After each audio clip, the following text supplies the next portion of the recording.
ನಮ್ಮ ಹೆಸರು ಅಮರೇಶ್ ಅಂತ, ಚಿಂತಾಮಣಿ ತಾಲೂಕು, ಚಿಕ್ಕಬಳ್ಳಾಪುರ ಜಿಲ್ಲೆ, ಕರ್ನಾಟಕ. ನಮ್ಮ ಈ ಒಂದು ತೋಟದಲ್ಲಿ ನಾವು ಕ್ರಿಶ್ಚಿಯಂತಿಯಮ್ ಅಂತಂದ್ಬಿಟ್ಟು ಸೇವಂತಿಗೆ ವೈಟ್ ಫ್ಲವರನ್ನು ಬೆಳೆ ಮಾಡಿರ್ತೀವಿ.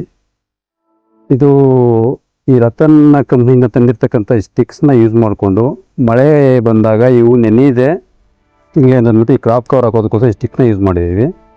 ಇದು ಯೂಸ್ ಮಾಡೋದ್ರಿಂದ ತುಂಬ ಚೆನ್ನಾಗಿ ಕ್ರಾಪು ಬರ್ತದೆ ಮತ್ತು ಮಳೆಗೆ ಪ್ರೊಟೆಕ್ಷನ್ ತೊಗೊಂಬರ್ಬೋದು. Good for okay good. ಅಂದರೆ ಇದು ಈ ಕಡೆ ಲೇಬರ್ ಇದು ಕೂಲಿ ಆಳೋ ಸಮಸ್ಯೆ ಇದೆ, ಅದು ಅವ್ರಿಗೆ ಐಡಿಯಾಸ್ ಇರಲ್ಲ ಇದು ಮಾಡೋದಕ್ಕೆ. ನಾವೊಂದು ಹೇಳಿದ್ರೆ ಅವರೊಂದು ಮಾಡ್ತಾರೆ, ಇದರ ಅವಶ್ಯಕತೆ ಇಲ್ಲ. ಅದರ ಬದಲು ನಾವು ಈ ರೀತಿ ಕಲ್ಲು ಹಾಕ್ಕೊಂಡು ಈ ರೀತಿ ಇದು ಕಟ್ಬಿಡ್ತೀವಿ. ಇದನ್ನು ಗಾಳಿಗೆ ಹೇಳಲ್ಲ, ಇದು ಸಪೋರ್ಟ್ ಅದೇ ತೊಗೊಳುತ್ತೆ. ಕವರ್ ಆಗದೆ ಇದ್ದರೆ ಮಳೆ ಬಂದರೆ ಎಲ್ಲ ನೆಂದೋಗುತ್ತೆ, ಏನಕ್ಕೂ ಆಗಲ್ಲ. ಈ ಕವರ್ ಹಾಕೋದ್ರಿಂದ ಮಳೆ ನೆನೆಯಲ್ಲ, ಅವಾಗ ನಾವು ಹಾರ್ವೆಸ್ಟ್ ಮಾಡ್ಕೊಳ್ತೀವಿ. ಕವರ್ ಆಗದೆ ಇದ್ದರೆ 100% ಈಗ ನನ್ನೊಂದು ಬೆಳೆ ಹಂಗೆ ಆಗಿದೆ. ನಿನ್ನೆ ಮಳೆ ಬಂತು, ಅದು ಎಲ್ಲ ಹೋಗಿದೆ. ಮತ್ತು ಈಗ ಪಂಪಲ್ಲಿ ನೀರು ಸ್ಪ್ರೇ ಮಾಡ್ತಾಯಿದ್ದೀನಿ. ಇದರಲ್ಲಿ ಮಣ್ಣಿರ್ತದೆ, ಮಣ್ಣೆಲ್ಲ ಬಂದು ಹೂ ಮೇಲೆ ಕುತ್ಕೊಳ್ತವೆ, ಹೂವು ಎಲ್ಲ ಡ್ಯಾಮೇಜ್ ಬರುತ್ತೆ.